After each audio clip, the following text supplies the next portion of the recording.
democrático de perdón a las víctimas de las graves violaciones de los derechos humanos. Democracia, solo noticias. El siguiente programa es de clasificación O, de opinión, apto para todo público. Democracia M y Democracia TV presentan Diálogos con Francisco Rocha. Diálogos. Diálogos.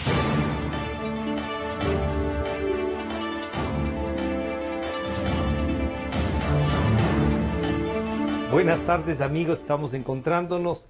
Previo a esto estábamos acordándonos de lo que significa ya las voces, lo que significan algunos detalles. Y estamos con Diego Casar y Gaby Ruiz, dos representantes, diría yo, de esta tendencia del periodismo, se llama la página de ellos Barra Espaciadora. Y ahí van a poder encontrar muchos temas sobre los cuales reflexionar, pero es una alternativa de comunicación. Les vamos a preguntar, los dos son comunicadores. Gaby acaba de ganar un premio de la Unión Nacional de Periodistas, del premio Eugenio Espejo, pero también nos han traído, y ustedes ven en esta mesa, dos libros, de los cuales les vamos a pedir también. Así es que les invito a este diálogo con Diego Casar y Gaby Ruiz sobre la Barra Espaciadora, sobre los premios, y gracias a nuestros amigos de la 920 AM y de Democracia TV. Diego y Gaby, bienvenidos, buenas tardes. Primero, felicitaciones, Gaby, del premio. Cuéntanos con qué artículo y en el portal de la Barra Espaciadora fue. Bienvenida nuevamente. Muchas gracias, Francisco, por la invitación. Saludos a todos quienes se están vinculando ya ahora al programa.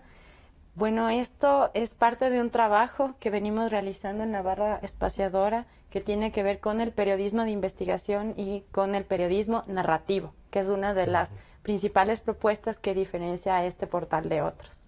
La crónica con la que ganamos este premio, el Eugenio Espejo, reconocimiento de la Unión Nacional de Periodistas del Ecuador, se llama Los ríos de Santo Domingo huelen a mierda. Y guarda anécdotas y cosas solamente por hablar de una de estas crónicas.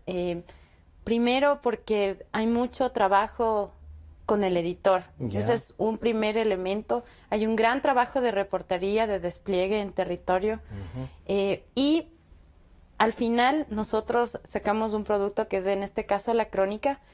Y es una historia en la que nosotros estamos apostando a contar situaciones en donde se ofenden los derechos, por ejemplo, que están ahora consagrados en una constitución que va a cumplir 10 años, en donde se supone que debería haberse protegido a la naturaleza, a los pueblos y nacionalidades indígenas, y nosotros pudimos constatar en Santo Domingo la situación de uno de los ríos, de más de 50 que hay en este sector, en donde se están desahogando prácticamente los desechos de una granja con cerdos y también otros animales, y contaminando las aguas de este río que corresponden a un territorio de los pueblos ancestrales, en este caso del pueblo Sáchila, y que se ha estado haciendo desde hace años, infringiendo todas las normativas, y ahí están levantándose y resistiendo un pueblo, ¿no? Gaby, y en este sentido, ¿hay alguna planta de tratamiento de aguas, de las aguas servidas de toda la ciudad? Porque Santo Domingo ha crecido indiscriminadamente, no tiene una planificación. Este tema es súper complejo, y las normativas lo que le exigen a las empresas es que tengan plantas de tratamiento. Sin embargo, las autoridades que deben encargarse de controlar la existencia de las plantas de tratamiento, ¿dónde están? Porque lo que nosotros vemos es que a simple vista, cuando pasamos por las carreteras de Santo Domingo, están estos pequeños chorreras, riachuelos, pero no estamos conociendo a ciencia cierta cuál es la situación de estos ríos. Y en el que nosotros fuimos es, por ejemplo, el olor, el paisaje. Una de las cosas más importantes es la modificación del paisaje por temas de contaminación. Lo que a nosotros nos sorprendió con el equipo de reportería es literalmente haber caminado sobre una montaña de mierda que está cubierta con cascarilla de arroz, a veces con acerrín, y que se ha intentado No podría decirles cubrirlo. por quién, pero sí se ve que es un trabajo que requiere un gran equipo Ahí hay un en encubrimiento, cubrir entonces. con, por ejemplo, el sembrío de césped o de otras cosas encima para intentar cubrirlo. Pero finalmente todos esos desechos generan lixiviados, se filtran por la tierra y una vez más llegan a los mantos acuíferos, ¿no? Contaminando el Todo, subsuelo y otra vez el agua.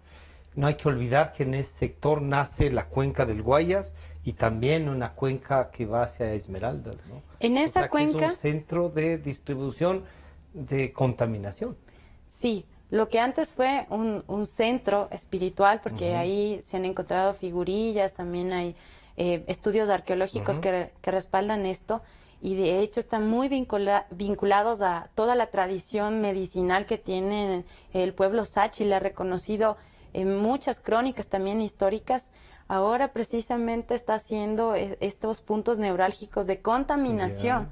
Y entonces, para nosotros es una historia, pero el premio también es la oportunidad para que se ponga más atención a historias como estas. Suelen decir en estos 10 años que se visibilice más. Sí, porque en el caso de la comunidad Peripa hay esta atención o esta participación de la comunidad está dividida porque las mismas empresas que contaminan la tierra les emplean.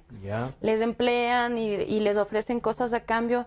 Entonces hay gente que dice, tengo que elegir entre tener un trabajo y darle de comer a mi familia o denunciar, ponerme en contra, digamos, de estas personas, incluso parece que del gobierno, porque no hacen caso de estos reclamos, ¿no? Mucho también de esta reportería tiene el acompañamiento a la gente en su hogar, en sus casas, que nos permiten también llegar a su comunidad. Hay una responsabilidad social mayor en la comunicación en estos temas, pero también se corren riesgos. Sí. Porque se están poniendo a la vista de la gente algo que ellos han querido ocultar, como tú dices, con cáscara de arroz, con césped, con alguna otra vegetación. ¿Algún problema para mientras ustedes hicieron la investigación? Sí, estas crónicas pertenecen también a un acompañamiento de un proceso que realizó la organización Acción Ecológica y al que varios periodistas fueron invitados. Nosotros participamos en algunas reporterías y tenemos varios resultados de esto. Y lo que quiero decir es que no creo en el periodista estrella, superhéroe que llega y sale toda la primera. No, nosotros tenemos un trabajo de planeación previo, un protocolo también para previo, durante y después de las reporterías, de las coberturas, que forma parte también de nuestro trabajo de investigación.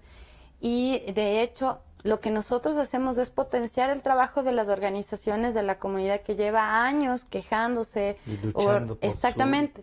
Y entonces sí hay algo en particular, por ejemplo, que nos sucedió en Pacayacu. Eso hemos comentado mucho con otros compañeros. De hecho, fuimos perseguidos en la carretera por una camioneta sin placas. Nos tomaron fotografías, nos amedrentaron.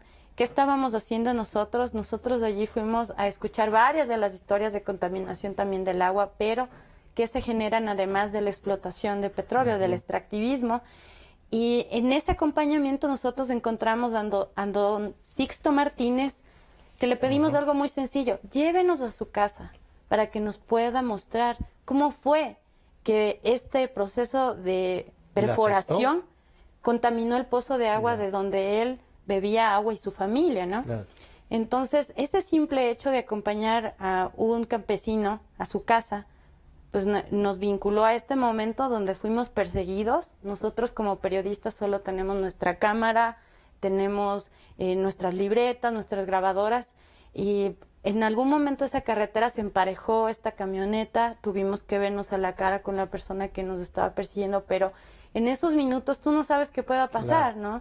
Porque además estamos en un lugar a más de 1 hora de Lago Agrio, hay muchos estigmas, muchas ideas sobre la violencia en la frontera, puede pasar aquí en Quito o allá, pero ese momento para nosotros fue realmente de mucha tensión, porque pudo haber pasado cualquier cosa. Entonces, la persona que nos venía siguiendo traía un uniforme de la petrolera, Petrolera Nacional. Entonces, para nosotros como periodistas ¿Es de hacer esta labor. Petroecuador o una petrolera nacional? Petroecuador, porque el acusado de contaminar ese pozo en particular de Sixto Martínez era Petroecuador. Y entonces, enfrentarnos siempre a confirmar las fuentes nacionales ha sido un reto mucho más grande que intentar buscar los datos de empresas extranjeras, ¿no?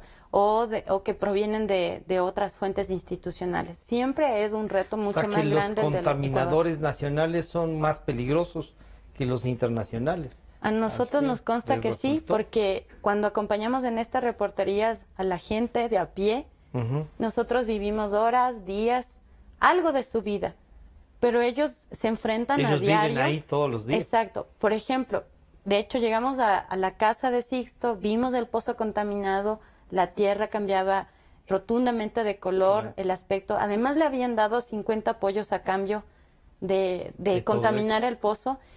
Y entonces cuando nosotros llegamos en un corral que quedaba en la parte de atrás de la casa, simplemente nos encontramos con una escena escalofriante porque los pollos empiezan una especie de ritual de muerte y se despluman.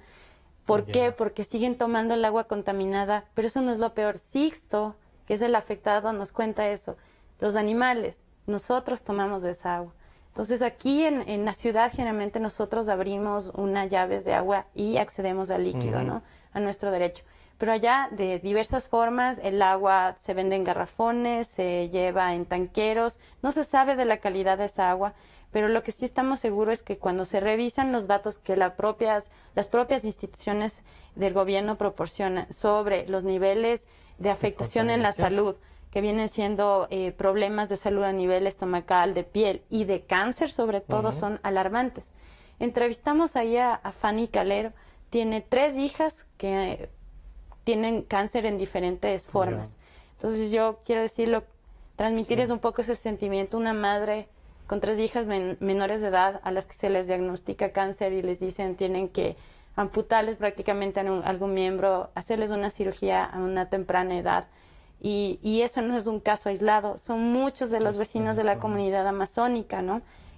Tanto colonos como indígenas que están poniendo su voz en alto y a 10 años de esta constitución que nosotros como ecuatorianos procuramos que nos garantice más derechos, pues estamos viendo que ha pasado todo lo contrario. Y no pasó.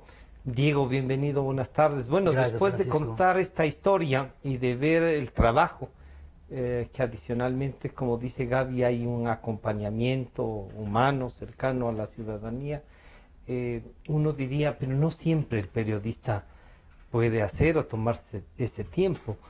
Pero otra reflexión más, esto tiene un costo.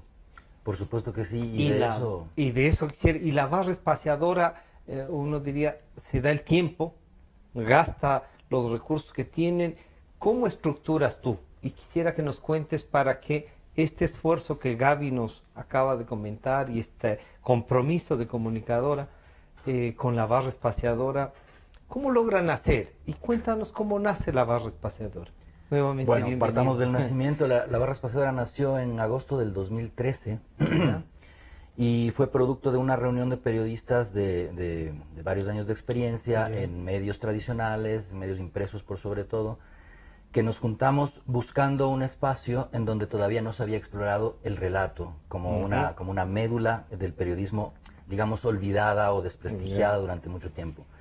Cuando hablamos del relato pensábamos en esto, ¿no? En contar historias. Y el otro eje era justamente recurrir a las voces no oficiales y procurar recuperar ese testimonio del ciudadano común, del ciudadano de a pie, frente a lo que estaba dominando en ese momento en el país, que era una lidia constante entre el poder político y entre los medios de comunicación o sus voceros, dejando muy de lado muchas veces esas historias individuales, esas historias particulares, esas historias mínimas, entre comillas, a las que les estábamos restando atención y por lo tanto desconociéndonos como sociedad.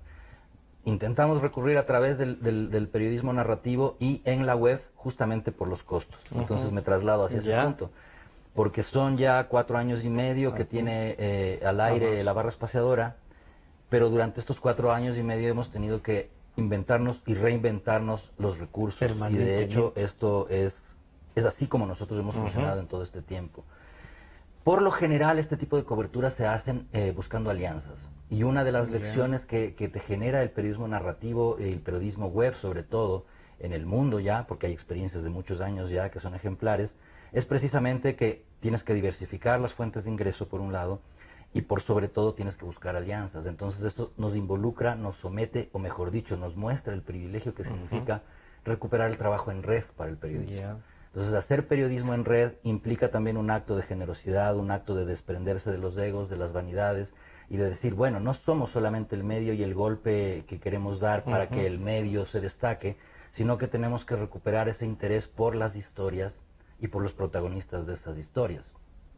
En ese sentido es que se ha sostenido el medio tratando de que su línea no varíe, no se vea minada por ningún interés ni por ninguna necesidad, porque la garantía que nosotros queremos ofrecer a nuestras audiencias de independencia se fundamenta precisamente en eso. Entonces podemos no tener dinero y de hecho funcionamos con dinero de nuestro bolsillo o buscándonos oficios alternativos para poder costear nuestra vida cotidiana y poder sostener el medio. Entonces obviamente los tiempos de este medio son tiempos mucho más extendidos, lo cual también se ajusta al periodismo narrativo, porque el periodismo narrativo no es el periodismo del día a día, de la noticia. El vértigo que tiene la información de noticia o cómo transformar algo en noticia, ¿no? Exactamente. Pero lo narrativo sin embargo, la tiene la noticia historia. Es el insumo. Claro. Pero de hecho, la noticia puede ser uno de los insumos y es un insumo importantísimo. Lo que viene después es precisamente lo que nos contaba Gaby, que ya es un acercamiento con dedicación de tiempo, con dedicación de compartir intereses incluso. Entonces los intereses que nosotros tenemos como medio de comunicación se comparten con nuestros aliados, si no, no podrían ser parte de nuestras alianzas. Y en estas alianzas es que empezamos también a descubrir ciertas virtudes que el periodista del día a día olvida o no las necesita. O no las puede usar. O no las puede usar. Porque no es que pierde la sensibilidad, no es que se pierde la parte humana, que es lo más rico de la comunicación, sino que es el trabajo ese que tú dices, busquemos con qué vivir del día a día para hacer de nuestra vida lo que querramos, donde crecer. Pero además es el hecho de que el periodismo tiene que reconocerse complementario. Es decir, hay muchas líneas de periodismo. O sea, así como tenemos ahora la gran oferta y el gran espacio que significa la Internet, que significa la web, también es una oportunidad para recordar todas esas otras líneas del periodismo que son complementarias a las que aparecen ahora en la era digital. Diego, pero ahí hay una cosa, uno dice, sí, el periodista tiene que ser más humano, tiene que estar más comprometido, de hecho la profesión nos da para juntarnos con todos, pero nos topamos con una realidad que es el financiamiento. Y tú dices, sí, bueno, nos toca buscarnos un trabajo alternativo para que nos financie esto. Es que ahí es donde yo entro y digo, y la profesión que entonces, yo he dado clases para comunicación, tú debes haber revisado un montón de tesis también, debes haber escrito, la Gaby ha escrito cosas. Es que estamos destinados a ser que los pobres de la familia o del periodismo no se puede vivir realmente, o sea, sin claudicar, pero teniendo unos ingresos más o menos, aunque sea como economistas. Bueno, la ironía es válida y oportuna, además. Yo creo que no podemos ser pesimistas, no podemos echarnos hacia atrás o hacia lamentarnos de lo que nos toca. Nosotros elegimos un oficio y la elección de un oficio implica también un compromiso y ese compromiso trae sus adversidades. Si es que aceptamos las adversidades, entonces conocemos y reconocemos también que necesitamos tiempos diferentes a los otros oficios, a muchos de los otros oficios, en los que, claro, la retribución económica muchas veces es más inmediata que en el periodismo, es verdad, porque nosotros tenemos que caminar trechos mucho más pedregosos, mucho más largos, y en eso es donde estamos, pero además tenemos un ingrediente adicional ahora, porque nosotros decidimos estar en la web. Y el estar en la web en un país que todavía no comprende el entorno digital, que todavía no comprende lo que significa un medio digital, que estamos recién dando pininos, explorando, a pesar de que hay muchísimos portales emergentes, que de hecho hay que celebrarlo. Todavía no comprendemos cómo insertar lenguajes multimedia, por ejemplo, para explotar las posibilidades del entorno digital y poder comunicar de mejor manera. Y mucho de eso yo estoy seguro de que proviene de rezagos de la dinámica del periodismo tradicional. No quiero ser juez ni nada por el estilo, sino simplemente como comprender y ubicarnos en el momento en el que estamos como periodistas, que nos obliga a dar saltos. Yo siempre pongo el ejemplo del New York Times como un gran referente a seguir con respecto a la vinculación de lo digital con lo tradicional, con lo análogo, diríamos. No ha perdido calidad. Y nosotros seguimos recurriendo al material periodístico. Ha ganado en calidad porque hay financistas. También. Pero ahí hay un problema, Diego. Cuando tú dices con quiénes nomás podemos financiar. O sea, si necesitas una discriminación positiva.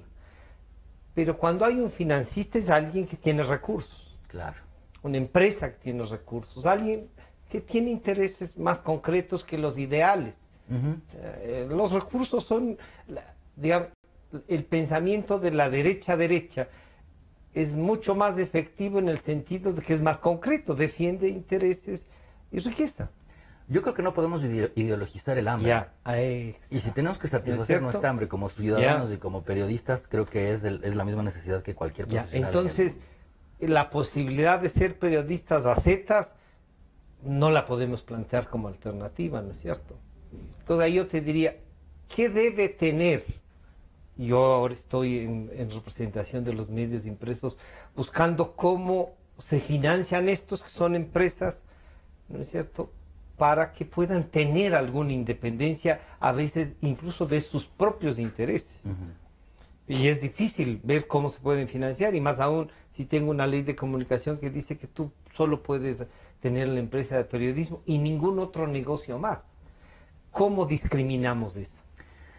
Bueno, primero, yo considero que no debemos satanizar los recursos privados, no debemos satanizar la empresa privada, y lo que sí debemos es fundar una cultura frente a la comunicación y frente al periodismo. Eso no existe, eso está por fundarse y está por discutirse, y creo yo, estamos convencidos con el equipo de La Barra de que este momento es el crucial y es el necesario para empezar a discutir sobre estos temas, porque si garantizamos periodismo independiente, periodismo con principios, que defienda principios fundamentales, no principios particulares, sino fundamentales, entonces podemos encontrar empatías, porque todos vamos a defender los derechos, todos vamos a defender las libertades. El derecho de todos, ¿no? Y la comunicación precisamente no es un patrimonio del periodista, es un patrimonio común, es un patrimonio de una sociedad. Y en ese sentido, y si es que empezamos a discutir la comunicación desde esas líneas, creo que podemos empezar a cautivar de otra manera a posibles financistas, a posibles mecenas. Yo siempre doy un ejemplo que a mí me parece también muy referencial, que ocurrió con Diagonal en España y que luego se convirtió en el Salto, de hecho. ¿Qué es lo que ocurre? Que aparece desde la comunidad una iniciativa periodística de comunicación que se provee de contenidos que vienen de esa comunidad, que vienen del ciudadano de a pie. El momento en que miras hacia atrás te das cuenta de que has construido una red muy fuerte solamente de comunidades. Y ese medio se sostiene precisamente de esa red comunitaria. Bueno, ahí, y decía Gaby, ahí por ejemplo yo acabo de ver en el Washington Post, a través de la Sociedad Interamericana de Prensa, una narrativa del vicepresidente del Washington Post que dice, para nosotros tenemos líneas de investigación en el periódico. Todo lo que es, por ejemplo, farmacología y todo eso, nos financian determinados grupos que están trabajando por la salud. Y entonces yo me preguntaba, y en esos grupos que están trabajando por la salud, por el derecho, imagínate, a tener la posibilidad de curarnos. Alguna gente suele decir, todos tenemos derecho a enfermarnos. No, es una desgracia. El derecho es a curarnos, ¿no es cierto? Pero ahí también hay intereses. Puede ser incluso un interés, y les pongo el ejemplo fármacos, de otra empresa farmacéutica. Entonces estamos apuntados por varias líneas. ¿no es cierto? Si tú dices voy a defender el tema de la contaminación y voy a defender el tema de que los ríos no sean, que no huelan a mierda, pero que tampoco se quede la mierda ahí, ¿no es cierto? ¿Cómo hacemos para que los propios interesados, tú nos has contado que trabajan para esas empresas, encuentren el sentido de que tienen derecho a trabajar, pero que la obligación de la empresa es no contaminar, sí a existir, pero a trabajar sobre eso? ¿Reflexionaste eso en el artículo? Claro, Sí. cuando hablamos, por ejemplo, de esta situación que vive la comunidad, estamos nosotros no tocando desde un lenguaje que está allá arriba, sino nosotros nos ponemos en la situación de las De la vida personas que están cotidiana, resolviendo su existencia, ¿Ya? ¿no? Esa es una primera cosa. La otra es que nosotros no podemos resolver el problema, ¿verdad? Por eso yo decía, esto de periodista héroe, Es una no. mediación, no hay. Nosotros hacemos bien nuestro trabajo, que creo que de esta forma el periodista de investigación confronta las fuentes, confirma los datos, y el momento, por ejemplo, que Diego, como mi editor, va trabajando esta historia, me hace preguntas y vamos resolviendo, cuando él ya decide que es el momento de publicar, nosotros ya pasamos por un proceso de muchas preguntas, Hay ¿no? una maduración del tema, entonces ahí. Sí, pero además nosotros hay algo clave, que esta invitación o el llamado de la comunidad que podemos recibir, o de una organización o empresa incluso, nosotros siempre conservamos una distancia, que es la distancia del investigador. Ya. Y yo no hablo en realidad de objetividad, porque creo que como cualquier hincha de fútbol, Sí. algo parecido, Sí. para colocar un ejemplo, siempre vas a tener una opinión sobre algo, te va a generar. Y a mí me parece como periodista importante que cuentes con tu opinión.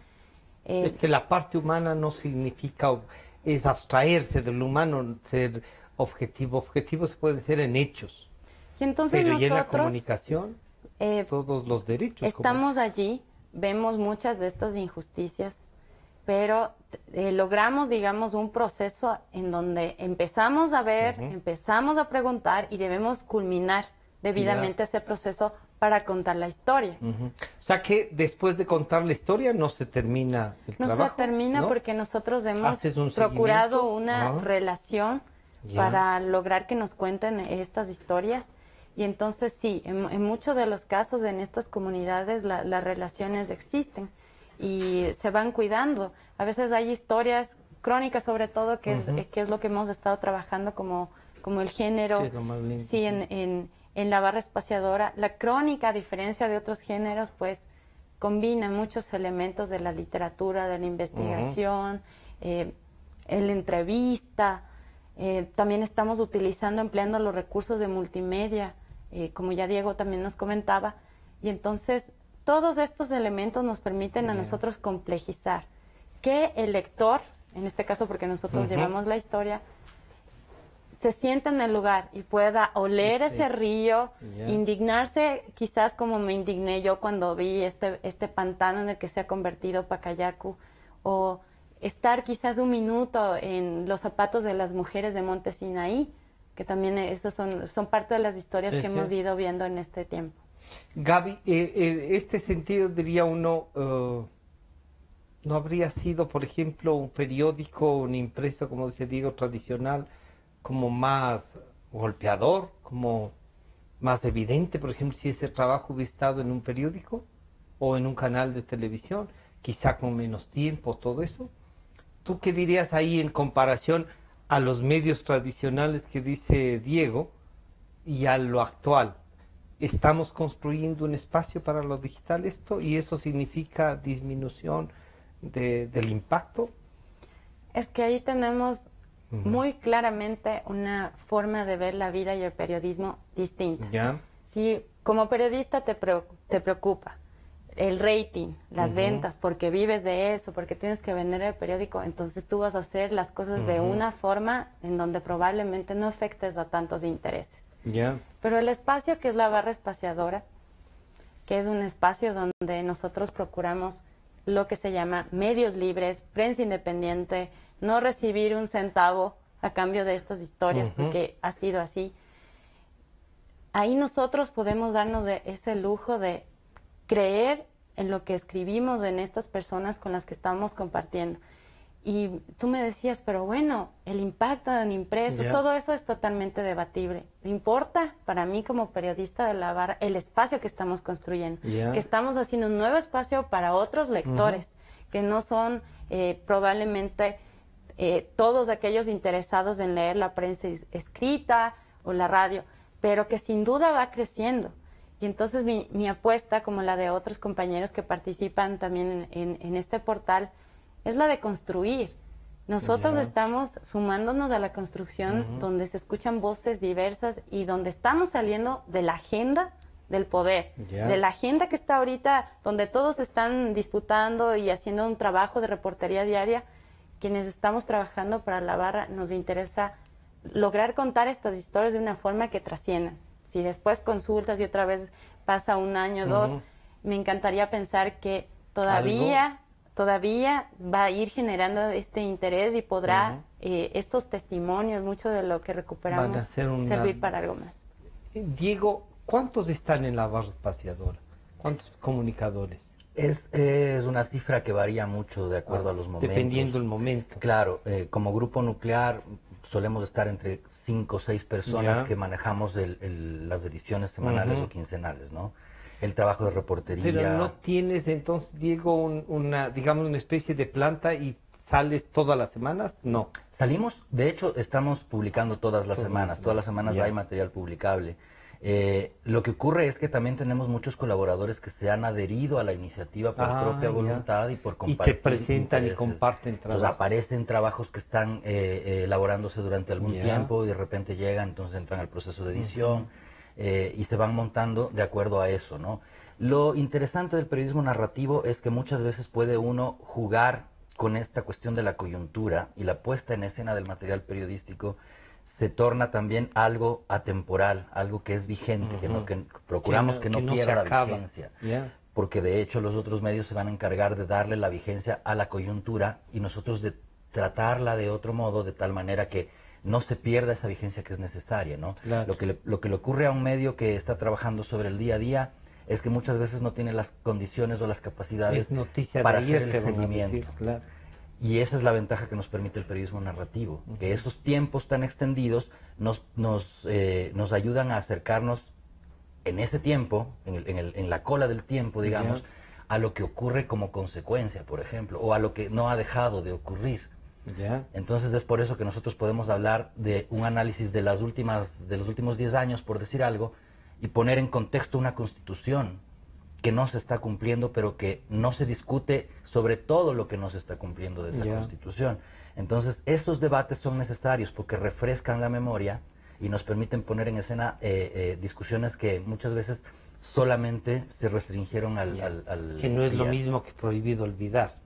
Por supuesto. ¿No es cierto? Refrescar la memoria no siempre es eso. De hecho, las palabras que se repiten como eslóganes, como van, o sea, tienen un destino marcado, que es la pérdida del significado, la pérdida del sentido. Por eso es que trabajar la palabra desde el contenido propio de la palabra, ¿no? Y el uso de eso políticamente, y eso destruyó muchos conceptos, muchas cosas que la gente les llevó a defender esto que ustedes nos recuerdan de la Constitución del 98, porque habían venido trabajando 30, 40 años en esos conceptos y luego se usó como un tema publicitario exclusivamente. Pero hay que decir una cosa adicional, Francisco, me parece que el poder político está hecho para eso, más allá de la ideología que venga detrás. No se le puede pedir más porque está hecho para eso, y de hecho la necesidad de sostenerse en el poder implica que quien se quiere sostener en el poder elabora estas estrategias con el uso de la palabra. La responsabilidad del periodista que contempla eso, que observa eso, es precisamente revitalizar el sentido de la palabra. Pero ahí te sale la parte literaria a ti, ¿no? Lo narrativo. Claro, ahí te sale la parte esencialmente tuya, que desde muy jovencito se ve, estaba la parte literaria, y ese es un gran aporte que yo me alegro estés dando. La narrativa siempre es fue un instrumento que usaron incluso los pueblos que no tenían escritura. Y entonces la tradición oral, la historia oral de muchos se refería a esta concepción y a esta preparación de las gentes, ¿no? Intentas en esta era digital ser en Europa dirían un seglar, pero acá unos eran los chasquis narradores, eran estos traidores de información, ¿no? Sí. ¿Qué nos ofreces desde la barra espaciadora, además de esta estructura literaria, de estas formas de contarnos? ¿Qué más podría interesarnos al resto de comunicadores y a los ciudadanos, por tu estilo, por tu forma de ver la vida? Yo creo que, o sea, no es mi marca personal. ¿Ya? De hecho, el haber adquirido la responsabilidad de ser editor y quizás de fungir de director en muchos casos del medio, no me hace ser quien imponga una marca personal individual. Y de hecho es algo... Pero sí es una propuesta que hiciste. Es una propuesta que surgió de un colectivo de periodistas, de un grupo de periodistas. Lo que es interesante es que sobre la marcha empezamos a darnos cuenta de que lo que hacía falta es reconocernos como aprendices. A los periodistas nos hacía falta reconocernos como aprendices. Entonces lo que siento que es la barra espaciadora desde un inicio es una escuela de formación permanente, pero de autoformación también. Nosotros organizamos talleres que nos permiten sostener ciertas temporadas también, y estos talleres nos ayudan primero a relacionarnos con gente que no es parte directamente de la revista, pero que está trabajando ciertas áreas. En este momento, por ejemplo, estamos organizando un taller en Guayaquil, por primera vez en Guayaquil, con María Fernanda Ampuero, para este próximo 7, 8 y 9 de febrero.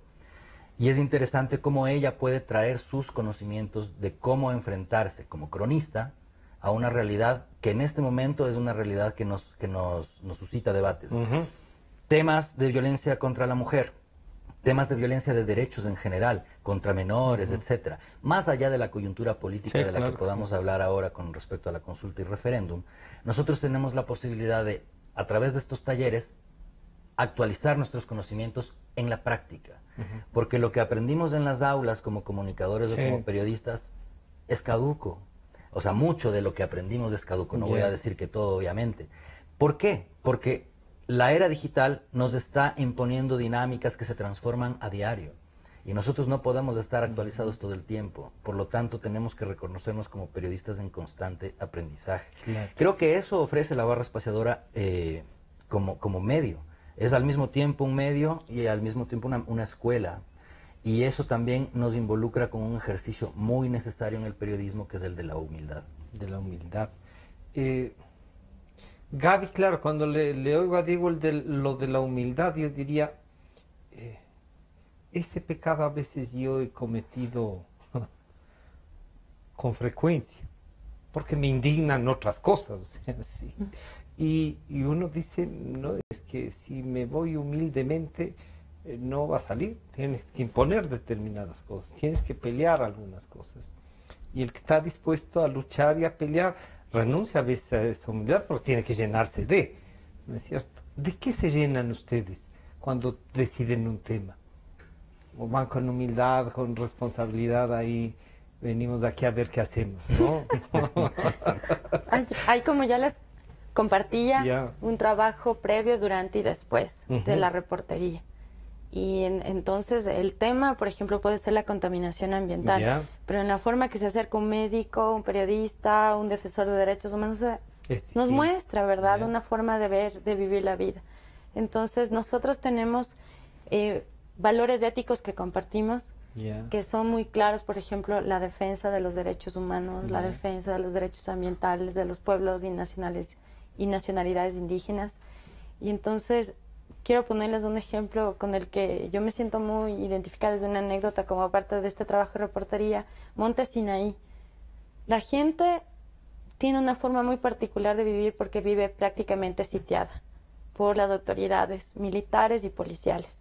Y además de ese territorio está dividido administrativamente por el gobierno local o municipal y el gobierno nacional. Es un territorio en disputa. Y a diferencia, este Monte Sinaí del resto de Guayaquil, que es una bulla, una vida, ahí hay un silencio que es importante para conocer de qué forma están viviendo ellos, muy diferente, sin agua, sin alcantarillado. Pero voy a lo de la gente. La gente te da unos segundos para saber si tú puedes estar ahí con ellos o no.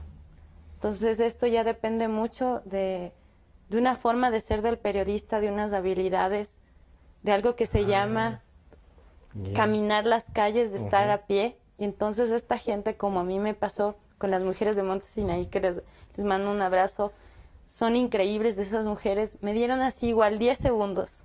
¿Tú a qué vienes, no? En plan de la reportera de Quito que viene a enterarse de qué, o a estar con nosotros. Entonces, muchos de esos momentos para nosotros como periodistas se juegan en el momento que podemos compartir una comida, en que los acompañamos a caminar, en que hablamos sobre sus hijos.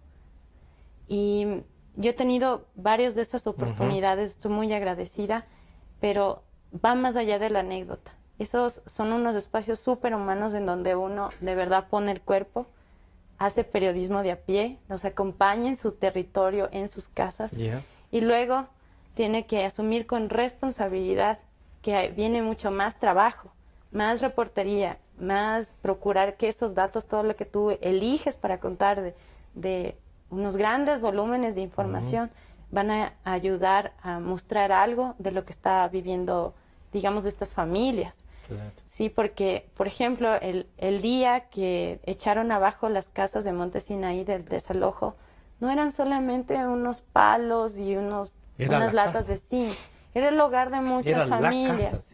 Y entonces, a veces también por este vértigo de la reportería, nosotros pasamos en la agenda y se nos olvidan. Poco podemos preguntarnos qué pasó con esas familias, qué sucedió con los afectados de Pacayacu. Y ahí, por ejemplo, descubriste en algunas cosas cuando tú estabas comentando. Por eso es que yo, por ejemplo, decidí la antropología, además de la comunicación, ¿no? Porque me parecía que empataban las dos. Solo que de las dos casi no siempre se puede vivir.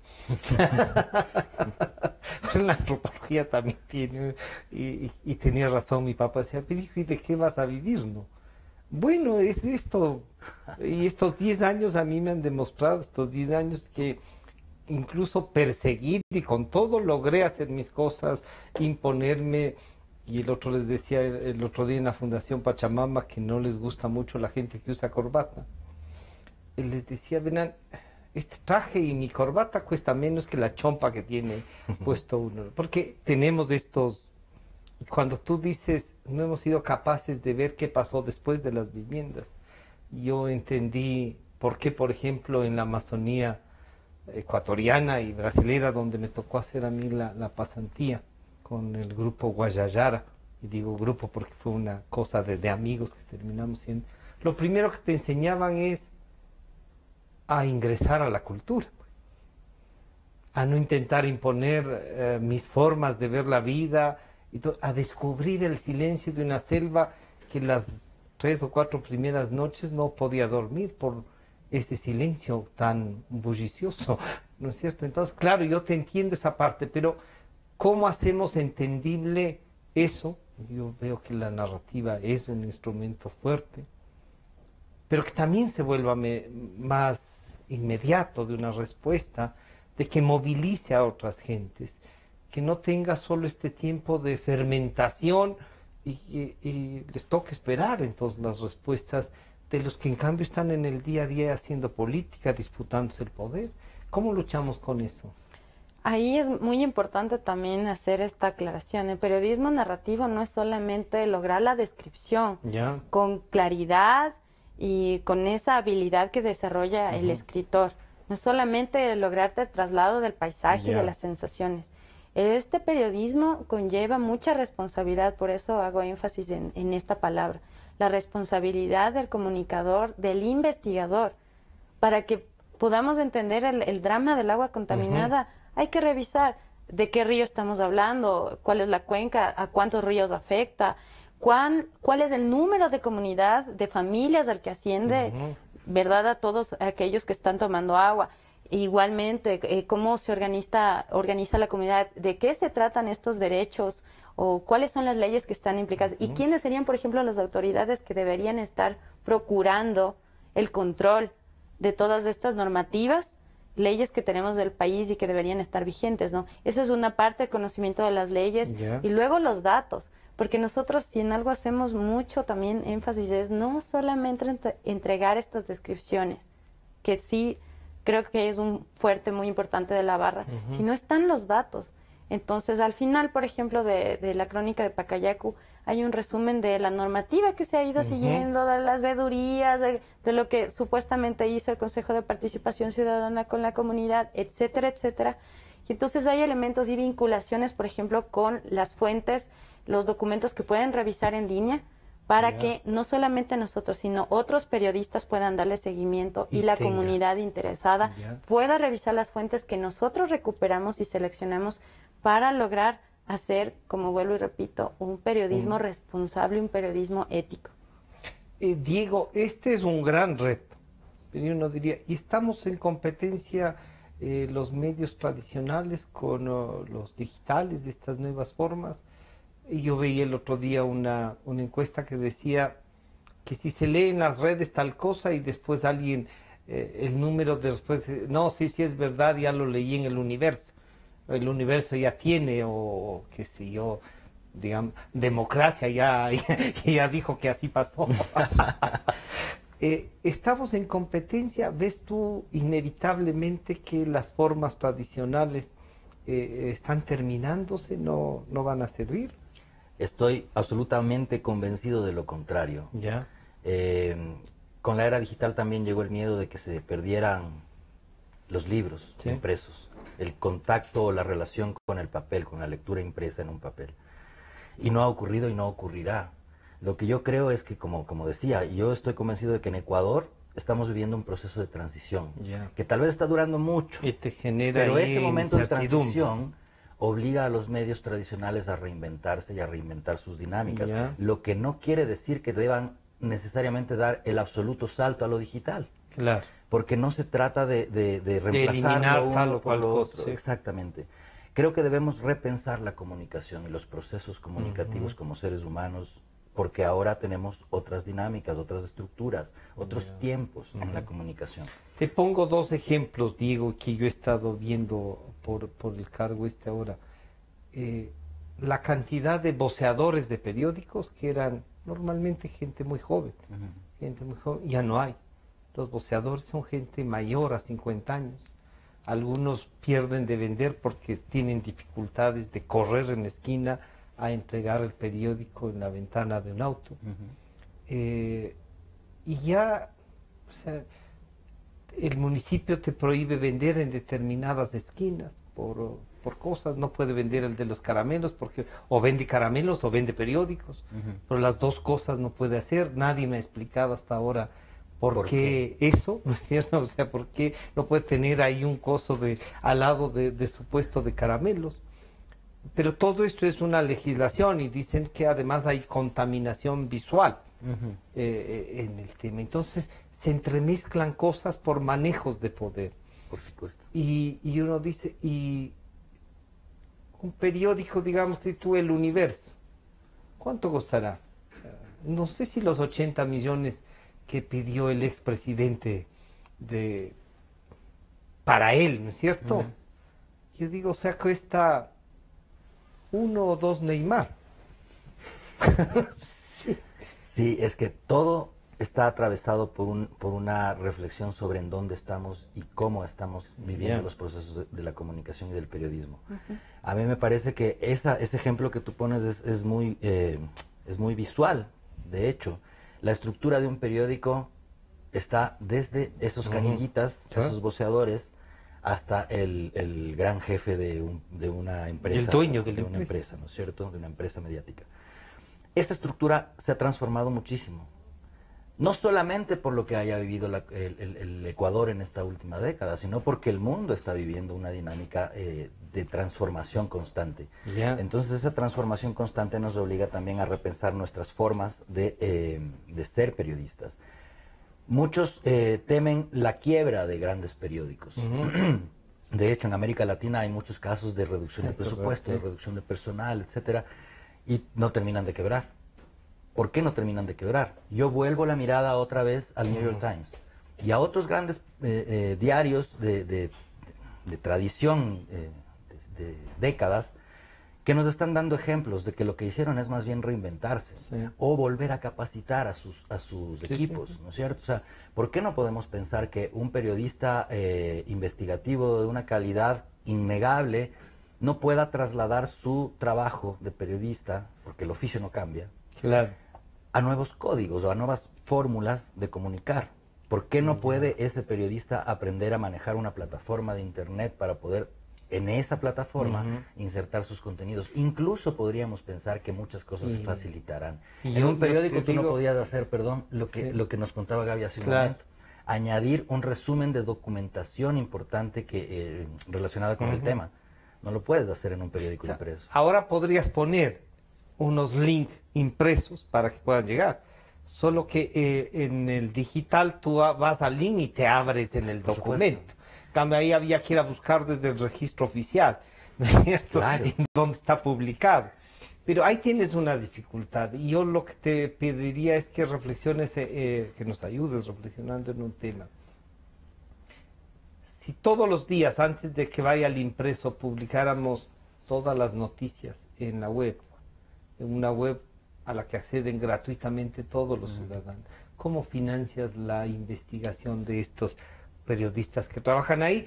Y cómo también le garantizas, porque esa es una parte de lo más concreto, la utilidad razonable al empresario que puso la plata. O le decimos, no, usted si tiene, siga gastando hasta cuando no pueda.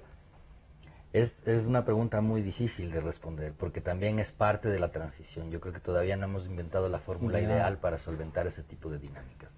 Las redes sociales son una herramienta muy útil y al mismo tiempo pueden ser una trampa en este sentido, porque ¿cómo rentabilizas eso? Hay medios digitales en el mundo que han pensado, por ejemplo, en el restringir contenidos para que ciertos contenidos sean pagados, o te dan digamos, lo que llamábamos tradicionalmente lead, una nota, y si quieres leer más tienes que suscribirte, mediante un pago, etcétera. Ahora, eso también se ha hecho, y el País en España, el Observador en el Uruguay, pero no... Aquí en el Ecuador no ocurre eso porque ni siquiera estamos acostumbrados a compras digitales. O sea, tenemos mucho miedo de comprometer nuestro dinero pero a través de quizá hemos internet. tenido dificultades por ejemplo, el dinero electrónico, que te asusta. Es que asusta porque no conocemos. Ya. Es necesarísima insertar en nuestra cultura una alfabetización digital. Yo creo que el proceso de alfabetización digital es urgente. No está pensado ni siquiera desde las políticas públicas, no está pensado en la ley de comunicación. De hecho, la ley de comunicación, aparte de los vacíos que tanto hemos discutido, tiene un vacío fundamental con respecto a la comunicación en el entorno digital. ¿Por qué? Porque no conoce. Porque quien elaboró esa ley no conoce de lo que habla. Y además debe estar aterrado del tema, ¿no? Cuando me dicen, oiga, al caricaturista no vaya a publicar la caricatura hoy en la noche que ya me mandó, por lo menos saque mañana al mediodía, pues si no, no van a comprar ni siquiera por el caricaturista el periódico. Se nos está yendo el tiempo, les voy a comprometer a volver, porque estos temas hay que debatir, nos quedan unos pocos minutos y les voy a pedir, no sé si nos quieres presentar tú los libros que están, dónde los pueden conseguir. Yo le voy a dar la palabra a Diego para que presente, pero antes de todo quiero... Pero antes vamos a tener una última pequeñita pero entonces los libros, Diego, para pedirle a la Gaby que nos haga una última reflexión de esto que hemos conversado y de que les agradezco mucho. No, gracias a ti, Francisco. Sí, estos libros son justamente lo que nosotros creemos es que no podemos desconectarnos del hecho de la lectura en un objeto impreso como este. Esa cámara, por supuesto. Ahí. Cada año desde el 2017, desde el 2016, perdón, nos hemos comprometido a publicar en impreso una compilación, digamos, de textos publicados en el año que se ha vencido, en la revista digital, porque nosotros estamos convencidos, como te contaba Francisco, de que el hecho de la lectura en lo digital no desconoce este otro acto, que es el tener un objeto en tus manos, un objeto impreso, y sentir el olor del papel, olor de la tinta y del papel, ¿no? romántica tan a veces, romántica, pero que no genera creo que sea muerto, sensaciones la verdad. distintas. Y aparte, porque nosotros debemos ser muy conscientes de que hay un porcentaje mínimo que llega que tiene acceso al internet en nuestra sociedad. El 16% todavía en el Ecuador, ahorita, exactamente. Entonces, si queremos que estas historias susciten debates mucho más masivos, mucho más incidentes, pues obviamente tenemos que tratar de que también lleguemos a esas audiencias que no están acostumbradas por falta de alfabetización digital o porque simple y llanamente no tienen acceso al internet todavía.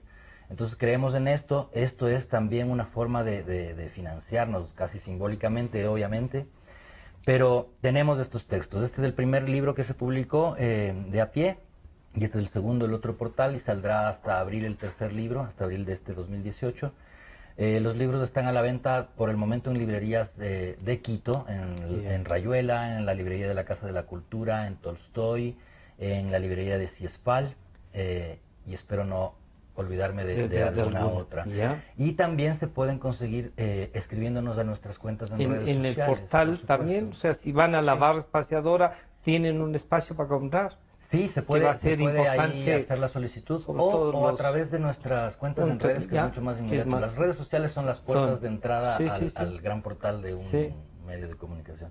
Entonces les invitamos a que nos apoyen, que apoyen al periodismo independiente, que apoyen al periodismo comprometido, que no se comprometerá con grandes poderes políticos ni con grandes poderes económicos, justamente para garantizar a nuestra audiencia esa independencia. Y esta es la invitación que hacemos. Gaby, ahora sí la última entonces. Francisco, muchas gracias por la invitación. Ustedes, también quiero agradecer mucho a Diego. Él es una inspiración para los periodistas que trabajamos en el medio, para las compañeras sobre todo. Y pedirles a quienes nos están viendo por esta señal, a los estudiantes de periodismo, que no se la crean, no necesitamos irnos de Irak o a otro país. En nuestro país ocurren muchísimas historias. Hay bombas también. En la esquina hay muchas injusticias que necesitan periodistas, en ese sentido, valientes y responsables, que estemos continuamente formándonos para contar bien las historias. Y contar bien las historias implica tiempo y un compromiso muy grande. ¿No? Sí, y humildad. Y escribir. Así es, y muchas aprender gracias. a escribir en realidad, porque yo tenía una alumna que estaba por las épocas del Diego que me dijo, es que mi problema es que soy subversiva. Y yo dije, ¿qué significa ser subversiva? ¿No? Escríbame en 2 líneas algo de eso. Y después dije, subversiva no es con esa B. Y le dije, no, chusa, es con la otra. No. Y entonces, ¿qué es con P? La responsabilidad pasa también por esas cosas pequeñas. Diego, muchas gracias por la reflexión. Y Gaby también, nuevamente felicitaciones. Muchas gracias. Y que nos sigan, por favor, en nuestras redes, que compartan estas historias en sus espacios para que no se queden solamente a veces en Ecuador, que puedan también conocer ese mundo, para que las historias de quienes denuncian, por ejemplo, estos atropellos, puedan tener ya una repercusión y una respuesta inmediata. Gracias. Bueno, y yo quiero agradecerles en cambio a ustedes por acompañarnos. Espero que hayan disfrutado, al igual que yo, de esta charla, de este diálogo. Este programa estará nuevamente a disposición de ustedes a partir de las 3 de la tarde y creo que vale la pena escucharlos. Se nos quedan en agenda un montón de temas que con 2 jóvenes, como los han visto, convencidos de lo que hacen, estas cosas dan ganas de que el país sigue, que la vida tiene oportunidades. Así es que muchas gracias. Nos vemos el día lunes.